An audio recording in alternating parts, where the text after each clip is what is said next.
News Talk 1340, KROC-AM. Good morning, I'm Andy Brownell. Rochester today, it's Tuesday. Tom Ostrom on assignment. And so I was extraordinarily pleased when former Congressman Gil Gutkneckt agreed to take time out of his busy schedule and visit the KROC-AM studios again this morning. Good morning, Gil. Andy, it's great to be back. It's great to have you back. Wish we could do this more often, but I know your schedule is very full. So thanks for finding a slot where we could get together and talk again. Well, Grandma said that busy people are happy people, and I'm trying to keep happy. That's a good way to look at things. I know that. That's for darn sure. Keep your brain engaged, and it'll go a long ways. We have a gazillion things we could talk about since the last time we spoke. Anything particular you'd like to dive into right away, Gil? Well, I think we're about a month away from an election, so yeah? I suspect we'll talk a little bit about politics. And you and I were talking before we came on the air about all of these federal regulations and what it costs us. Yeah, the hidden costs. And product liability. I mean, we live in a house, I guess it's almost 12 years old, and we had to get a new water heater last week. No big deal, right? No big deal. It's a water heater, right? Well, because of all of the new regulations and the venting and the new control systems, and we want to make certain that everybody is perfectly safe 100% of the time, all the time, that new water heater was over $1,600, okay? And largely it is because of federal regulations. And you were talking about you got a new chair for your car, yeah, and $2,000, and partly because the new. Well, yeah, they have to meet certain safety regulations, which haven't really changed all that much, by the way. Right. You're still bolting the thing to the floor, into the frame of the vehicle. That part hasn't changed. It's the same big bolt. That's the main safety feature.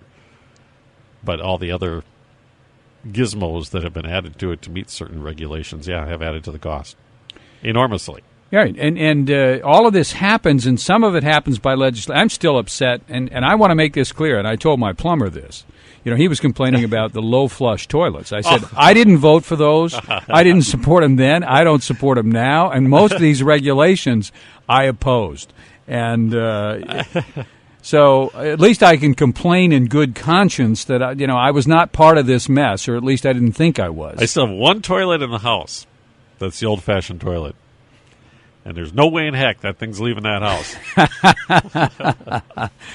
So anyway, welcome to America. And I guess now Minnesotans get to pay extra taxes when they order from Amazon starting tomorrow. And yep, a lot of good things going on. Well, let's talk a little bit about the elections, because I was out in Washington a couple of weeks ago, and it was a great experience. It was the 20th anniversary of the signing of the contract with America. And so most of the class of 94 came back to Washington a week and a half ago. We had a nice party. We all got together. We swapped stories. Newt Gingrich stopped by. Tom DeLay stopped by. I hadn't seen Tom in a long time. And obviously it didn't take long before the subject turned to politics and the election. And the interesting thing was that Newt offered he always offers interesting stories and insights to things that are going on. And he first of all said that, especially in light of celebrating the contract with America, where the Republicans laid out a very specific agenda of 10 things that they would, if the Republicans were given a chance for the first time in 40 years to control the U.S. House of Representatives, we said literally, here are 10 things we are going to vote on in the first 100 days of the next Congress. In other words, this is what we intend to achieve if we can. And the good news was we did win the majority, and we did go ahead, and we had votes on all 10 of those items that were in the contract during the first 100 days of the Congress. And Newt made the point that, it looks right now, if the election were held today, I think there's a very good chance the Republicans would gain seats in both the House and the Senate. As a matter of fact, I think if the election were held today, I think the Republicans would probably gain control of the U.S. Senate. So they'd control both chambers of Congress. But the problem is they don't really have a specific agenda. They have not laid out what are the things they'd like to achieve. And the net result is, I think, the day after the election, they're all going to sit around and scratch their heads and not have a very specific plan of things that they would like to get done. Now, recently, and it didn't get a whole lot of press, to his credit, Speaker John Boehner did give a fairly important speech in which he outlined 5 issues that he wanted to deal with, assuming that they retained control of the House and gained control of the Senate. But it's not quite as specific as we did back in 1994. So it was a great event. It was great to see a lot of those old folks. Believe it or not, some of us have actually grayed in the last 20 years. Did you take the picture? Did you go to the Capitol steps and redo that picture that they had from 94? No, we did not go to the darn. Capitol steps, although we did get a picture. And we all got together for a picture. Because that was a fairly iconic photograph when you all, I still remember that picture when everybody got together and after being sworn in. Oh, yeah. It must have been January of 95 or 94. Well, one of the stories I reminded some of my colleagues, and some of them remembered this story and were actually there when it happened. But because there were so many of us, there were 73. Well, 2 stories that I'll remind people of. First of all, I reminded folks that we needed to take 44 seats to become the majority. And most people may not remember this as well as I do.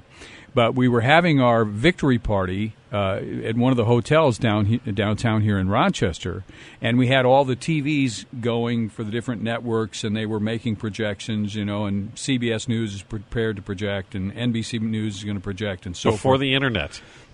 Before the Internet. That's right. This was before the Internet, and so I will never forget, at about 11 o'clock at night, Dan Rather came on, and he had this almost green look on his face, like he had just swallowed a grasshopper or something. And he looked into the camera, and he said, CBS News is prepared to project that in the 1st Congressional District of Minnesota, Gil Gutkneckt is going to be the winner for the Republicans, and with that win, CBS News is now prepared to project that for the first time in 40 years, the Republicans will control the U.S. House of Representatives. So I was number 44, and so I reminded my colleagues of that. And I don't know, do we have to take a break? There's another story I'll share if we have to take a break. Otherwise, no. We'll do your story and then we'll take the break after that. Well, the other story is this, and because there were so many of us, we were the toast of the town. When we showed up in Washington, everybody. Because we were new, many of us had not served in public office. We had a specific agenda. We were filled with spit and vinegar. And because there were so many of us, we really were a large voting bloc within the Congress. And, some of the leaders were actually afraid of us, okay? But it was interesting when we got to Washington. There were so many of us. We went for our orientation. We had to spend 2 weeks in Washington to go through the orientation about the rules of the House and, different things that we needed to know. And they showed us around, and we picked out offices and started to hire staff and all of that. Well, anyway, they kept us at the Hyatt Regency up on Capitol Hill, and there were so many of us, it took 2 buses to ferry us back and forth to the meetings. Well, one morning we were out there. Some of us were waiting for the bus, and it was a nice morning in Washington, and there was a sweet little old lady who was standing there, who came by, and she looked at us, and she got kind of a funny look on her face, and finally she said, "You're the new Republican freshman, aren't you?" And we said yes. We started introducing ourselves, and there was J.C. Watts and Sonny Bono. There were a lot of famous people in my class. And then I'll never forget what she said. Almost with a tear in her eye, she said, "I've been waiting 40 years for you." And I think about that little old lady, and I think for the first 6 years that I had the privilege to serve in the United States Congress, I really think that we did what we said we were going to do. And we really balanced the budget. We really limited the number of federal regulations.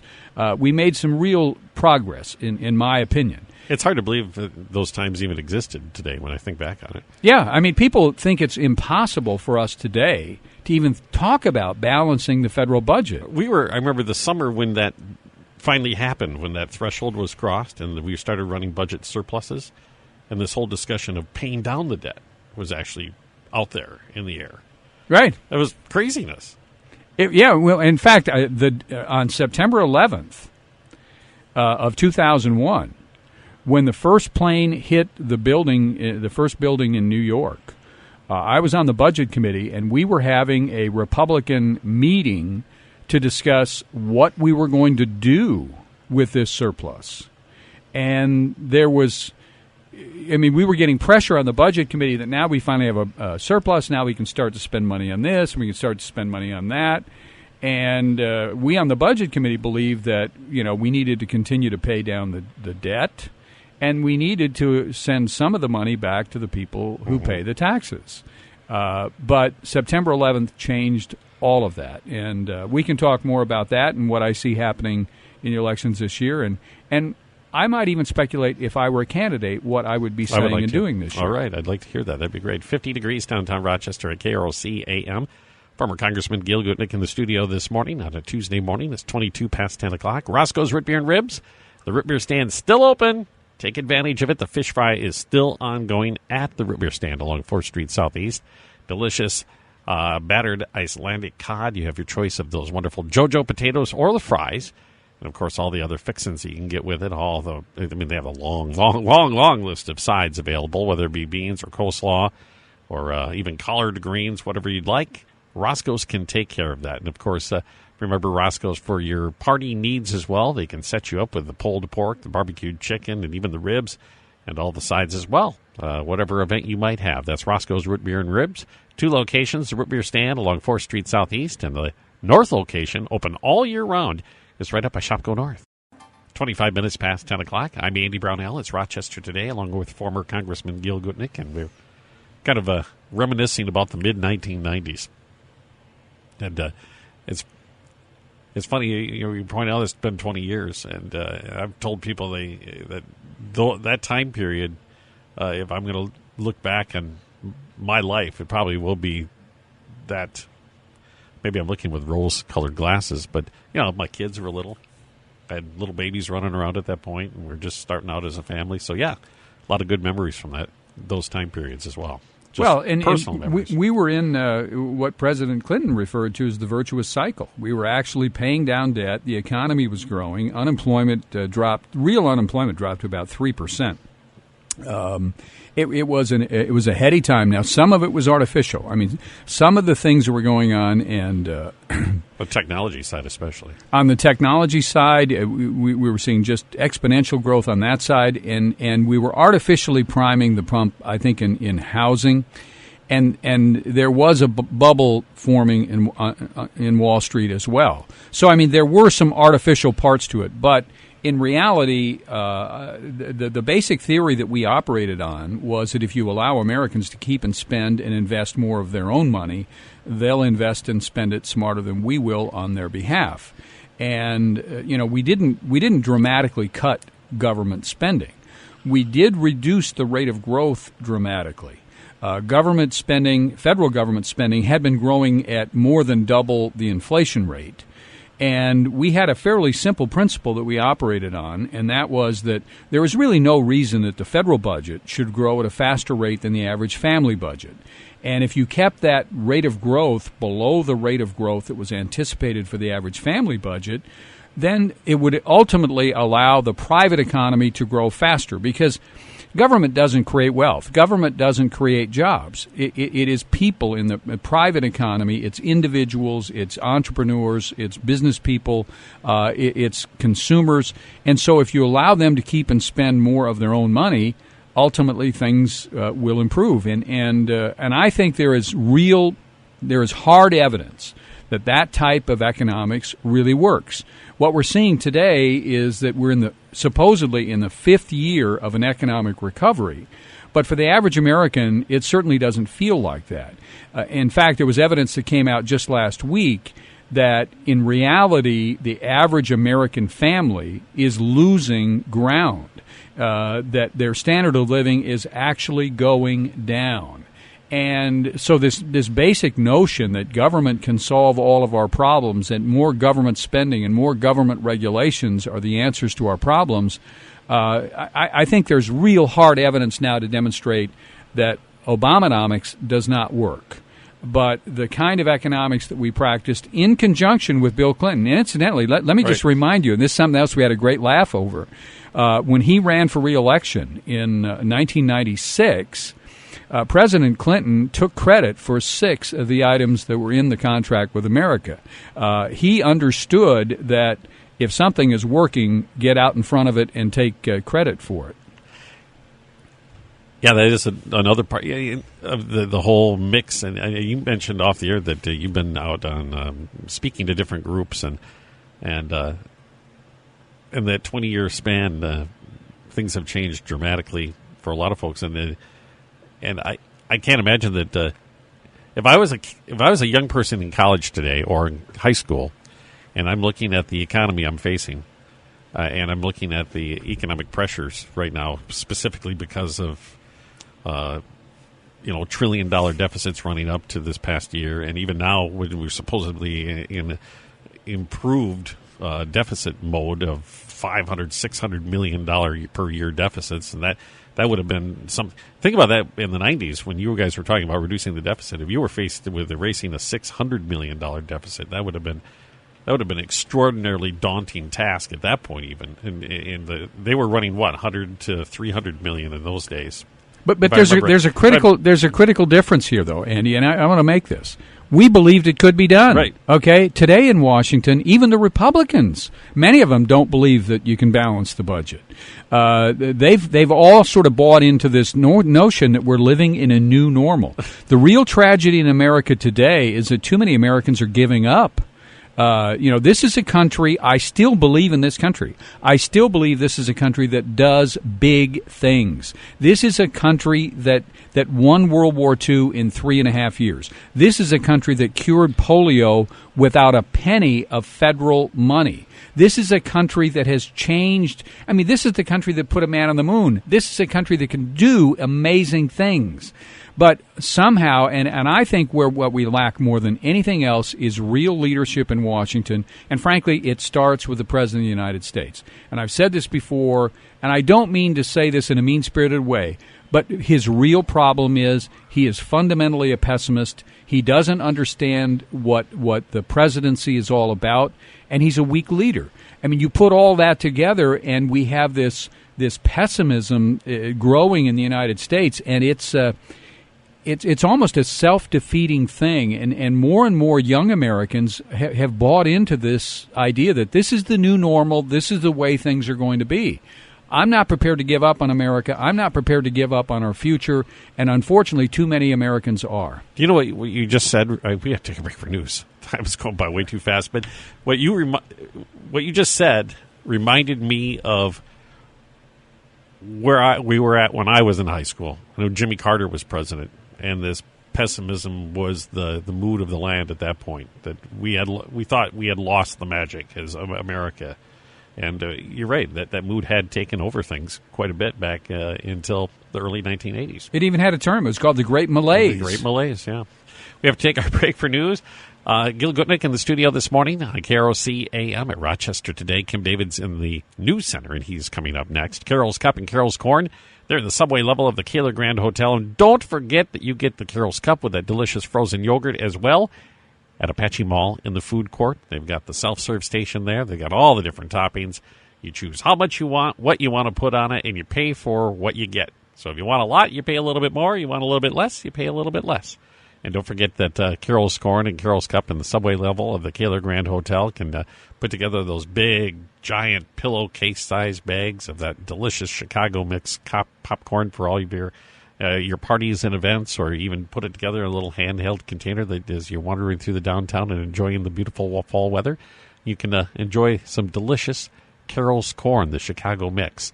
That's Carol's Corn and Cup at the subway level of the Kaler Grand Hotel and Carol's Cup at Apache Mall. KROC-AM. Good morning. I'm Andy Brownell. Rochester today with former Congressman Gil Gutkneckt. Play that one for you, Gil.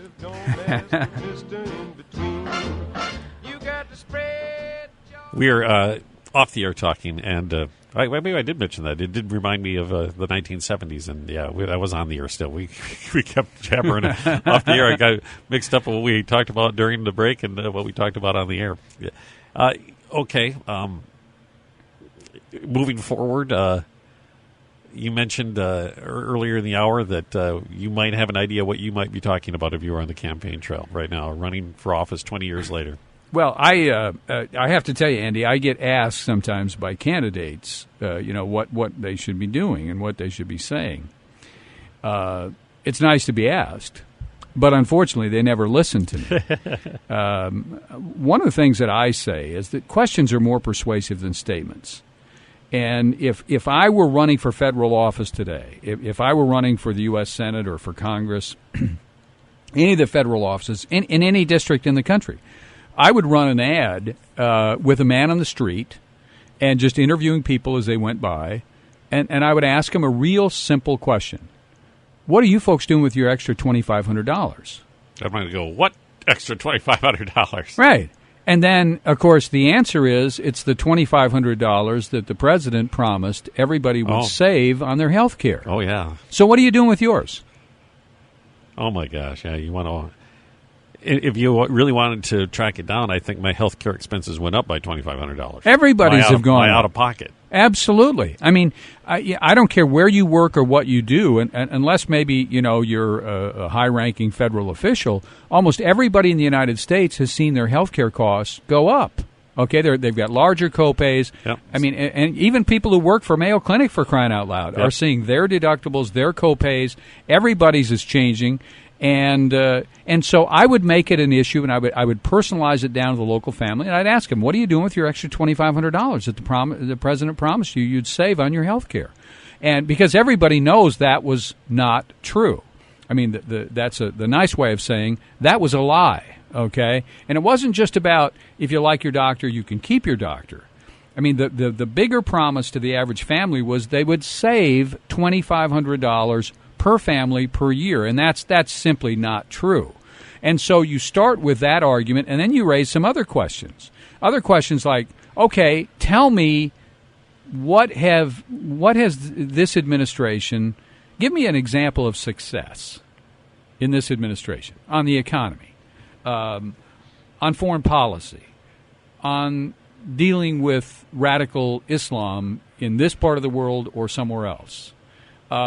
The questions are so incredibly persuasive, but nobody seems to even want to ask those kinds of questions. I mean, what's really happened with Fast and Furious? Who's been prosecuted for putting semi-automatic weapons in the hands of drug dealers along our borders? What's really happening with immigration? Now, the president promised that all of these children, these 40,000 children that have crossed our borders in the last year and a half, he said they have to go home.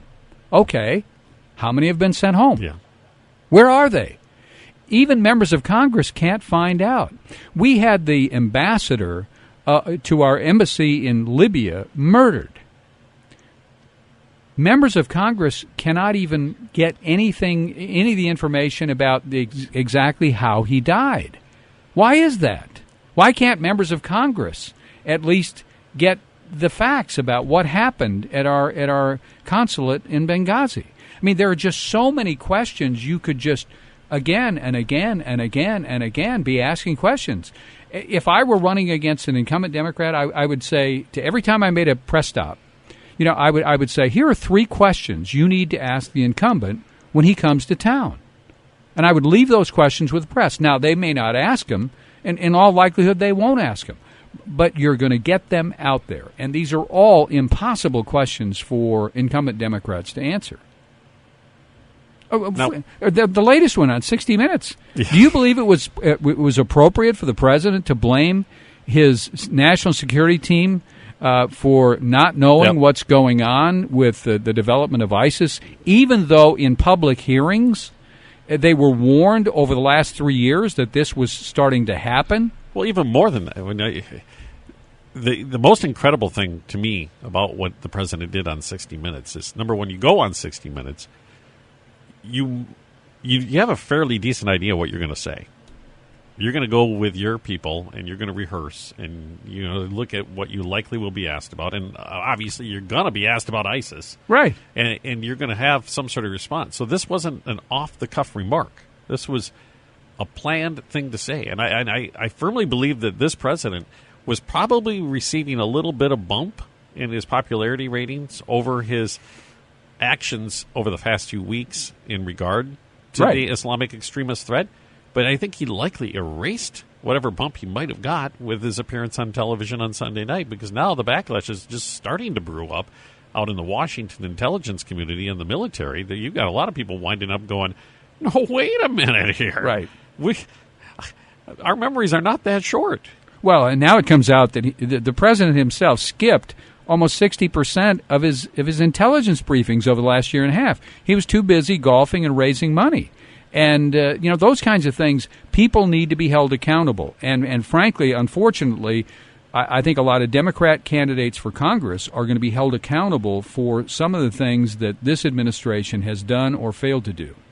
Anecdotally, and I told this story actually yesterday, I'm going to repeat it, conversation between two fairly young people, one who a little bit more savvy than the other, obviously. And the one was a young woman who advertised her political allegiance very clearly on the back of her car with bumper stickers everywhere. And so the other one, a little bit of a pill, started yakking to this person about, of all things, ISIS. And the response was, to me, just frightening. That it's just another one of those groups. We got to deal with this kind of stuff all the time. It's no different than dealing with these gun nuts in our country. And I thought, oh my gosh, we are in deep, deep trouble if that is if something like that is a very common way of thinking about the threat of Islamic extremism. Right. Well, in fact, we don't even acknowledge that it's that it's a problem. I will just tell you personally, I've been traveling a lot. I avoid flying through the Minneapolis-St. Paul airport. And I'll tell you why. And I think more people need to be asking this question. You might as well put the plug in for the Rochester airport right now then. Well, and fly through Chicago or go to Atlanta or somewhere else. No, because we know, here's what we know publicly, that one of the first people killed, Americans killed in the war over in that part of the world fighting for ISIS, had full clearance to be operating on the runways at Minneapolis-St. Paul Airport, okay? Now, he was killed. He can't do any more damage, or he can't do anything when he gets back. But we know at least 40 people from the Minneapolis-St. Paul area have gone over to fight with ISIS. We don't know how many have come back, because the government won't tell us this, okay? They won't even tell us whether they're going to be allowed to come back. But even worse than that, we know that there's a recruitment center in the Minneapolis-St. Paul area. We know that they recruited at least 2 who have been killed. We know that at least 40 have gone over there. Possibly a third as well. But what we don't know is how many are still in the Minneapolis-St. Paul area. Well, even beyond that, Gil, what is going on within a segment of our society that this insane message seems attractive? You have this group that is promoting the murder of the infidel, the beheading of innocents. They're rounding up people, putting them in trenches, shooting them. They're taking people out into the public square and executing them for voicing any sort of protest. It runs counter to everything that this country holds dear, and yet apparently there's a segment of our society that this message is attractive to, and that's scary in itself. Well, the scariest thing is that our government doesn't seem to be doing anything about it. And that's another question that any candidate for Congress ought to be asking. What do you know about this? And what is the government doing? And is the Minneapolis-St. Paul airport safe? How many terrorists are living in Minneapolis-St. Paul today? How many of them have clearance to be at the airport? How many of them are driving cabs that could load the rear end of that cab with explosives and set off an incredible disaster? I mean, the truth of the matter is we don't know any of that. And what we see in Oklahoma, what we saw at Fort Hood, what we're seeing in Boston, I mean, the truth of the matter is there are terrorists living amongst us. There was a report a few weeks ago that we don't know how many potential terrorists have come across our southern border from Mexico. There may be some embedded in those 40,000, quote, children that have come across the border. We just don't know. And our government seems completely impotent when it comes to dealing with this. And so now we're all supposed to live in sort of a state of fear not knowing what may happen next, because our government, A, doesn't seem to know what it's doing, doesn't take this particular problem seriously, and won't share any of the information that they have with even the members of Congress. All right, we have to take another break. Gil Gutkneckt, a former congressman, in the studio this morning on KROC-AM, 50 degrees downtown Rochester. It's 12 minutes away from 11 o'clock. Victoria's Restaurante and Wine Bar. They're ready to help you out with whatever event you have. If you haven't been to an event that's catered by Victoria's, you're missing out. I've been to several, and they have the pasta bar. You get your choices of the different dishes, and the delicious rolls are there, and depending on the sides, it works out great. They can even supply the staffing that you might need for whatever your event could be, whether it be a work event, a wedding. It's still wedding season. We've got the holidays coming up, and folks are planning for a great holiday get-together. So right now is the time to think about Victoria's Restaurante and Wine Bar for all your catering needs. Of course, a delicious dinner or lunch is not out of the question as well. They're right on 1st Avenue Southwest, downtown Rochester. You're listening to Rochester Today. I'm Andy Brownell, along with former Congressman Gil Gutkneckt, and tackling a wide range of issues this morning. Gil, I'm going to look to you to see what else you'd like to talk about in our last 7-8 minutes of the program. Well, we've talked a little bit off the air. I mean, I have an interest this year in some of the local elections that I've had in the past. And maybe it's because I know Cindy Maves very well, and I'll just say publicly, I hope she wins. And there are a number of reasons why I hope she wins. I think to a certain degree, in local elections and local issues, some of the folks have gotten kind of out of touch with what's really happening in our community, because there was a report, I think, just in the last week that in 2 of the last 4 years, we've had out-migration from Rochester. If I were running for mayor in this town, I would be asking a real simple question. Why? Why are people leaving Rochester? More importantly, who is leaving Rochester? And if you look at some of our surrounding bedroom communities, whether it's Byron or Yoda or Pine Island or Stewartville, why are people moving there?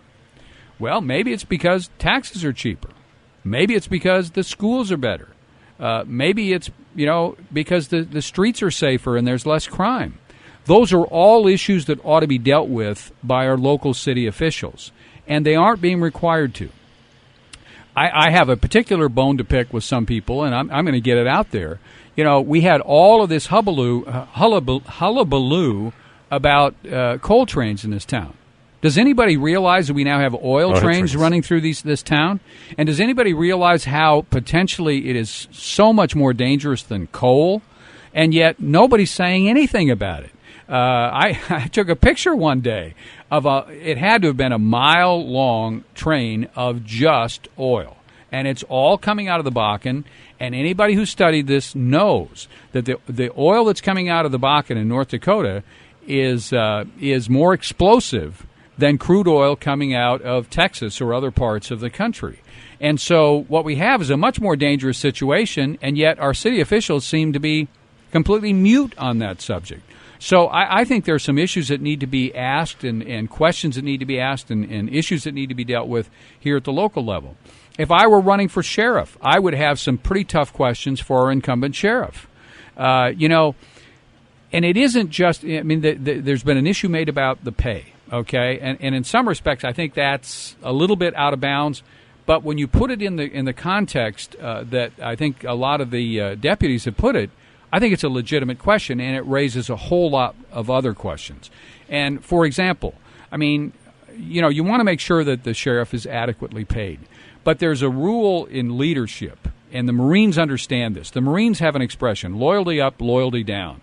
Any commander of forces out in the field in the Marines, they eat last. They let the men eat first. They want to make sure that their men are taken care of first. You're not seeing that happen here in Rochester and Olmsted County in the Sheriff's Department. And the whole issue of pay, okay, you got to be adequately paid. But should the Sheriff of Olmsted County be paid more than an Associate Justice of the State Supreme Court? I think that's a legitimate question. And I think, people have to have a chance to answer those questions. So I think even at the local level, there are a whole lot of issues.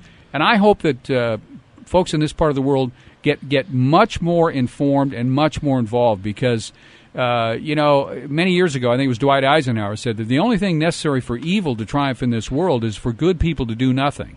And I think for too long, too many good people have sort of stood on the sidelines and allowed events to sort of take control of them rather than them taking control of events. Why do you think that is, Gil, that we've seen this disengagement?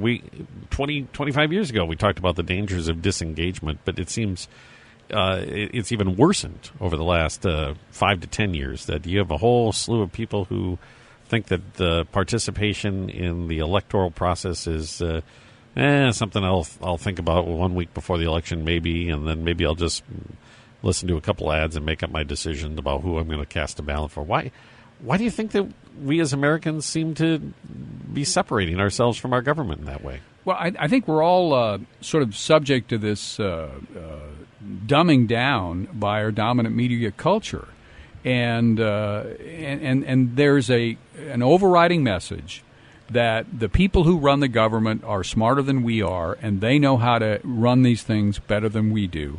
I mean, you look at the basic debate about health care. It really came down to the notion that President Obama and a handful of very smart guys knew how to fix health care better than the people who run the health care system today. And there's no evidence to support that. As a matter of fact, now we have evidence they don't know what they're doing. I mean, it wasn't just the rollout, but the basic notion that government can run health care. Government doesn't run anything particularly well. I mean, the truth of the matter is we don't even run the military that well. The Pentagon is a big, bloated bureaucracy just like the rest. But at least with the military, there are certain codes and codes of conduct and so forth, so that we do have a level of confidence that when we send our military in to do a particular job, they're going to do it. They're going to do it well. Now, it may be expensive, but we at least have the belief that the military does get things done. Just about everything else in the government, the private sector could probably do better. All right. Boy, I had a plan to go a certain direction, and I lost it here for a second, Gil. How do we get people back into engagement? I know you pointed out some of the issues. How do you reach those people who have decided to check out? Well, if I had the answer to that, I'd be running for president right now, but my wife won't let me, of course. I think what will bring people back are real leaders. Okay. And right now, and I love John Boehner. I played golf with him. I mean, I think he's a great guy, but he's not a dynamic leader. Even in the group of potential candidates for president on both sides of the aisle. Okay, I'm not picking on Republicans or Democrats. I don't see anybody right now who has that. And you hate to use the term Reagan-esque, but some of us are old enough to remember President Reagan. But we've had a lot of great presidents. We've had a lot of great leaders. I mean, we had a leader by the name of Dwight Eisenhower that on the night before they launched the D-Day invasion, he wrote 2 speeches.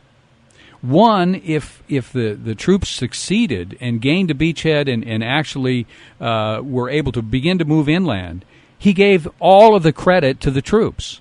The other note that he prepared was if they failed, he took all of the responsibility. He took all of the blame. And now we have leaders today that don't want to take the blame or don't want to take responsibility for anything, and I think that gets reflected through our whole society. You've been in this seat before, representing the 1st District. How hard is it in this hyper media world? We're going to run out of time. The Twitter business, the Facebook business, you name it, that to stand out there and because you're going to have to, obviously, whatever you're going to say is going to make somebody mad.